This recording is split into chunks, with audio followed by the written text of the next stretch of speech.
Nosotros desde luego que sí vamos a intentar siempre construir acuerdos políticos que le den gobernabilidad al país.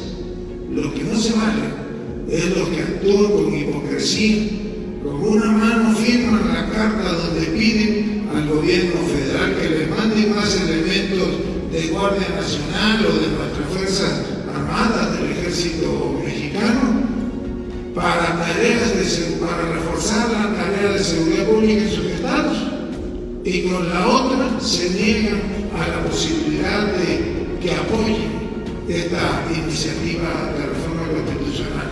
Miren, campea a sus anchas la delincuencia en Guanajuato.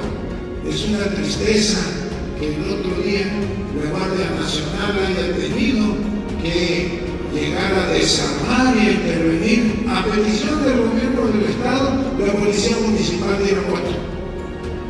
No tenía prácticamente policía Irapuato, ahí en Guanajuato, uno de los municipios más importantes económica, política y socialmente de Guanajuato, porque la policía estaba corrompida y estaba tomada por el crimen organizado. Allá van los elementos de la Guardia Nacional a prestar tareas de seguridad pública, y eso antes se había dado un incidente lamentable que había asesinado, creo que a 12 personas en un espacio, creo que de trabajo. Y así como eso, pues hay algunos que no son capaces de admitir que esto tiene que ser un ejercicio de construcción. Hemos escuchado particularmente al secretario de Gobernación con un lenguaje inusual, impropio de un secretario de Gobernación, alterado, señalando a los gobernadores de oposición y además haciéndolo con mentiras. ¿Y por qué lo digo que lo hace con mentiras el secretario de Gobernación?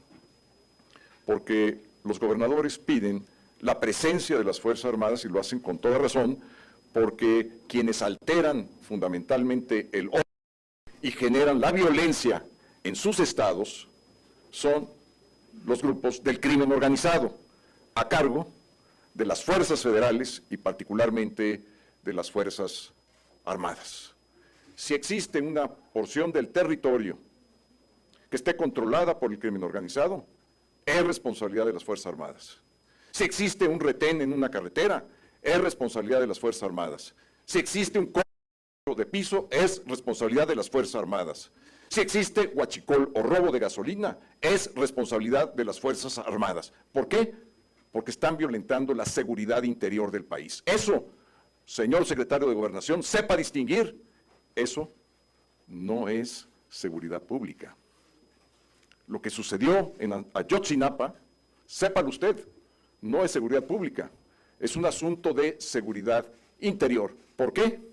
Porque se llevó a cabo a través de grupos del crimen organizado en connivencia con las autoridades. Vaya que ese tema debe ser de seguridad interior. Y en algunos casos, estos temas y estos asuntos que lleva a cabo el crimen organizado son de seguridad nacional. ¿Por qué? Porque están violentando la integridad de nuestro territorio. Si toman posesión de un municipio o de una porción de nuestro territorio, eso es precisamente para lo que sirven las Fuerzas Armadas. La policía no tiene nada que ver con esto, absolutamente nada que ver. Vean ustedes simplemente los calibres de las armas que utiliza el crimen organizado. Son mucho mayores a 38 milímetros.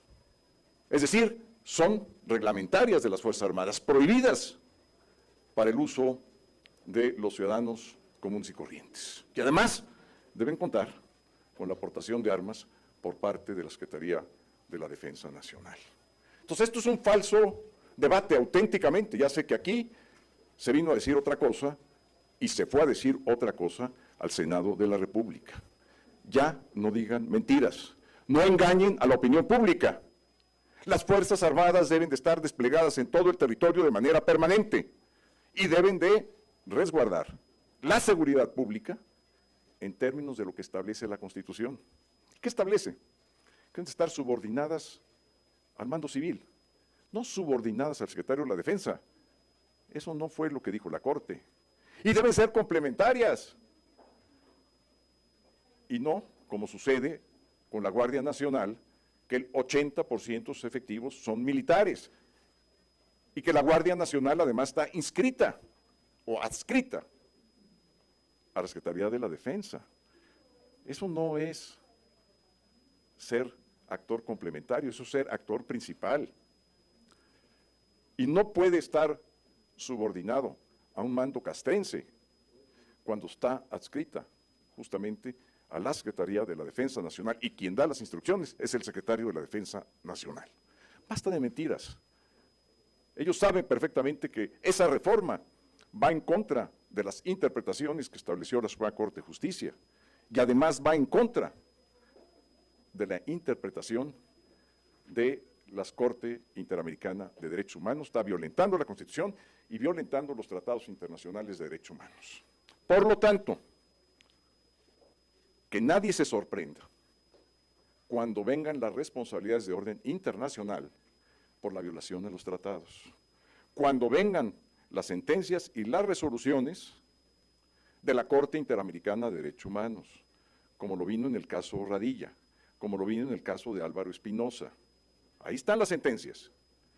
Entonces, este falso debate y estas mentiras ya dejen de hacerlas, porque están confundiendo y engañando a la opinión pública, y deben de conducirse con veracidad.